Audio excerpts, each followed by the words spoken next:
Hey guys, thanks for tuning in. So today it's a very sunny day here in the Las Vegas Valley, around the 80s today, so that's great.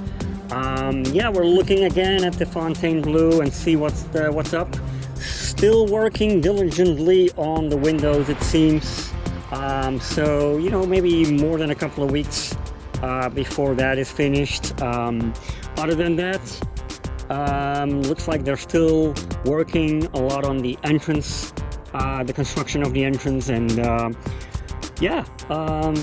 it seems to be taking shape. So there you go. Just a few shots, some sights and sounds of the Fontainebleau construction. So yeah, thank you for watching, and make sure you like and subscribe to my videos, and see you in the next one. Cheers.